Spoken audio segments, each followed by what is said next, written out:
युवा पीड़ित अवस्था में है, सरकार किसी की सुन नहीं रही है। 2014 में मोदी का मैजिक आया, मोदी जीत गए। उसके बाद फिर दोबारा चुनाव हुए, आम चुनाव, और फिर मोदी जीते। अगर लोग इतने ही परेशान हैं तो वोट मोदी जी को दे क्यों रहे हैं? तो 2019 वाला कैसे जीते आप बताइए? इस तरीके आप ईवीएम पे निशाना था? नहीं, ईवीएम पे नहीं मिसा, बालाकोट का वो जो स्ट्राइक हुआ है हाँ उसको अच्छा बालाकोट को लेकर वो मोदी जी घुमा ले गए वोटरों ले गए। महाराष्ट्र में रैली थी, उसमें उन्होंने कहा कि भाई शहीदों के नाम आप वोट कर सकते हो। और लोगों ने, आपको लगता है कि शहीदों के नाम पे वोट हुआ? बिल्कुल। तो जनता, इसका मतलब जनता समझ नहीं पाई मोदी को? फिर क्या मोदी जी को जनता मोदी जी को जो भी समझ रही है, मैं कह रहा हूँ कि क्या ये अच्छा काम था शहीदों के नाम पे वोट लेना? बिल्कुल गलत है। गलत है कि नहीं? लेकिन फिर भी जनता ऐसा क्यों की कि मोदी ने ही बोला तो मोदी की सुनी और वोट दे दी? आप जो बोल रहे हैं ऐसा क्यों? मैं ये कह रहा हूँ कि भाई देखिए, गरीब जनता है, आम जनता है यहाँ की, उसको 2 जून की रोटी का इंतजाम हो जाए वो तो कर रहे हैं। ऐसी स्कीमें ला रहे हैं, उनको एक तरीके से अपने जाल में, अपने नेटवर्क में फंसा रहे हैं। चलिए 500 रुपये ई श्रम कार्ड बनवा लिए, 500 रुपये आपके खाते में आ गया। दो ये बताइए आप कि 80 करोड़ लोगों को ये देखिए पब्लिक डिस्ट्रीब्यूशन सिस्टम के तहत ये दे रहे हैं, राशन दे रहे हैं। बताइए इससे देश में समृद्धि आ रही कि और देश पूरी डांवाडोल स्थिति में जा रहा है? आप बताइए। जिनके पास खाने के लिए नहीं है उनके पास तो मुद्दा तो यही होगा ना, राशन उनको मिल जाए तो वो मोदी को देंगे। क्या मोदी ने एक कमजोर नब्ज जो है पकड़ ली है कि गरीब लोगों को क्या चाहिए? हाँ बिल्कुल, नब्ज पकड़ ली, इसीलिए तो वो क्या नाम है और विपक्षी पार्टियां पकड़ नहीं पाई। हाँ बिल्कुल नहीं, फेलियर रहा ना उनका फेलियर रहा फिर बीजेपी विपक्षियों का। ये देखिए, विपक्ष का फेलियर नहीं, वो सत्ता में आ गए किस तरीके से उन्होंने पूरी चीज़ों पे टेकान, सिस्टम को अडॉप्ट कर लिया, सारे सिस्टम को कैसे उन्होंने टेकान कर लिया, सारे सिस्टम को कंट्रोल कर लिया, कर्व कर लिया। अब कहाँ से हो पाएगा बताइए? जो अपोजिशन के लीडर हैं सवाल उठाते हैं किसी भी चीज़ों पर, उनके पास इनकम टैक्स भेज दिया जाता है, ईडी भेज दी जाती है, इस तरीके की बताइए एजेंसी भेज दी जाती है, सीबीआई। और देखिए अभी कांग्रेस का, जैसे मैं कहता हूँ, मैं तो भाई निष्पक्ष हूँ, मैं किसी पार्टी की तक कोई रिप्रेजेंटेशन तो कर नहीं रहा हूँ।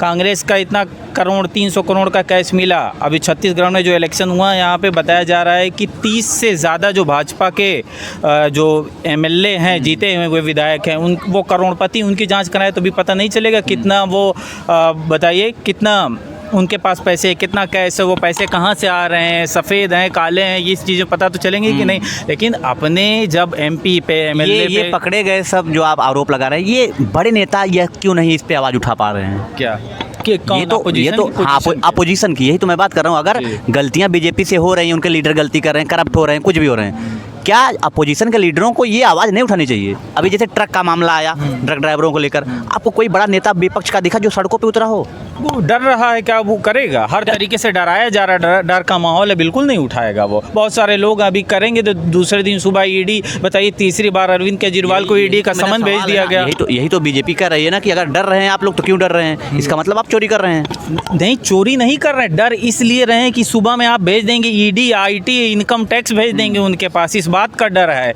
भाई नेता है, उस स्तर तक गया, जाहिर सी बात उसके पास पैसे, उसने अरेंज किया है, बनाया है। गलत तरीके से भी आदमी हो ही जाता है, नेता करता है, नेता हो ही जाता है। और यही रीजन है कि सब डर रहे हैं। तो अपोजिशन वाले इसलिए नहीं डर रहे कि मेरे पास सत्ता है, मैं उसका गलत उपयोग भी करूंगा तो मेरे पे कुछ होने वाला नहीं है। बताइए आप, कुछ होने वाला पोजीशन का? आप मानते हैं कि अपोजिशन में ऐसी बात है कि डरने की बात उनके लिए है?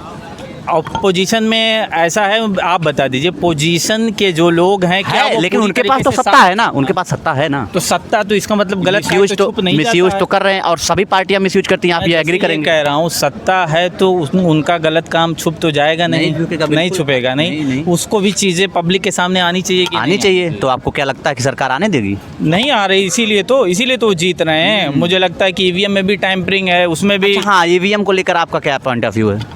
मुझे लगता है कि ईवीएम में भी जिस तरीके से कुछ ना कुछ रिग्ड है, कुछ ना कुछ उसमें हेर फेर तो है ही, मैनिपुलेशन है। अभी 2 साल पहले चुनाव आयोग ने चैलेंज दिया था कि कोई हैक करके दिखाए, तो कोई गया नहीं विपक्ष का।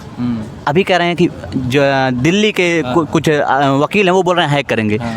तो चुनाव आयोग वही बात कर रहा है, जब मैंने कहा था हैक करके दिखाएं तो हैक करके दिखाया नहीं। जैसे एक सवाल मैं ये जैसे बहुत इंडिपेंडेंटली पूछना चाह रहा हूँ कि कि अगर भाई जब अपोजिशन की तरफ से बहुत सारी पब्लिक है, जनता इस तरीके की बातें अगर उठा रही तो जाहिर सी बात है कुछ ना कुछ चीज़ें उसमें होगी। एक बार बैलेट पेपर से आम चुनाव आ रहा है लोकसभा का, क्यों ना करा दिया जाए ताकि जनता के लिए भी एक साफ गोई का मामला हो जाए कि चलिए भाई इस तरीके का मामला इस बार बैलेट पेपर से। अब तो सारी चीज़ें पता चल गई कि सब मोदी जी के भक्त हैं, उनके सपोर्टर हैं, उनके फॉलोअर हैं, उनके अनुयायी हैं, ये सारी चीज़ें पता चल जाएंगी। एक बार तो इस तरीके की चीज़ें होनी चाहिए कि नहीं, मौका देना चाहिए कि नहीं? आप देना बताइए। चाहिए, देना चाहिए मौका, देना चाहिए। लेकिन सरकार तो फिर ये बोलेगी ना कि भाई 2014 से पहले तो कांग्रेस की सरकार थी, ईवीएम आया तो वो नहीं हैक कर पाई, हम हैक कर ले गए और सत्ता में थे नहीं। हाँ, अब ज़रूरी थोड़ी है, अब भाई वो ठीक ठाक थे, मैं ये नहीं कह रहा हूँ ठीक थे नहीं ठीक थे, लेकिन हो सकता है वो ठीक रहे हों, इन्होंने इस तरीके की चीज़ें चालू की हों,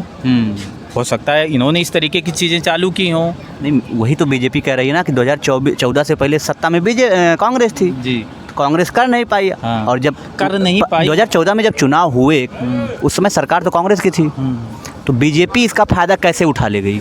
जैसे अब ये कहने का मतलब हर आदमी बेईमान तो हो नहीं जाएगा, बिल्कुल नहीं। बेईमान तो हो नहीं जाएगा, बस ये चीज़ें अप्लाई होंगी और क्या अप्लाई होंगी। हो सकता है उन्होंने इस तरीके की चीज़ें ना की हो सकता है इन्होंने उस युक्ति का, उस इंस्ट्रूमेंट का, उस ऐसी चीज़ों का इस्तेमाल कर लिया हो ताकि उसमें जेरी मैंडरिंग हो सके। हो सकती है। हाँ। आपको लगता है हैक हो सकती है? अब मैं ये ऐसे कमांड के साथ नहीं कह सकता कि ये चीज़ें हैक हो सकती, मैं कोई इंजीनियर नहीं हूँ, तो उसको छोड़ दीजिए और आप बैलेट पेपर से करा लीजिए। मैं एक चीज़ ये कह रहा हूँ कि एक बार स्वतंत्र रूप से ये चीज़ें हो जानी चाहिए। कि आपका आंसर बड़ा डिप्लोमेटिक है। हाँ, क्या? एक तरफ आप कह रहे हैं कि हैक नहीं हो सकता, एक बार कह रहे हैं कि चुनाव बैलेट पेपर से होना चाहिए। जैसे मैं ये कह रहा हूँ भाई, मैं कोई इंजीनियर तो ही नहीं कि ईवीएम में मैंने पूरा उसको मुझे मालूम है क्या उसके कल पुर्जे हैं, किस तरीके से उसके इंस्ट्रूमेंट है। मैं ये जिस तरीके से जनता आरोप लगा रही है, मैं उसी बातों पे कह रहा हूँ कि भाई जनता की एक बार सुन ली जाए। 2024 का आम चुनाव आ रहा है, पूरा नेशन वाइड है, राष्ट्रव्यापी स्तर पे है। एक बार ये चीज़ें हो जाए तो सबके सामने ये हो जाएगा, चलो भैया अब मोदी जी का जो मैजिक है, जो वेव है, जो धारा है, वो रियल में है, वास्तविक चल तौर पे जाए। है। ये चीज़ें होनी चाहिए कि नहीं? आप बताइए। ये तो मुझे क्या लगता है कि सरकार को जो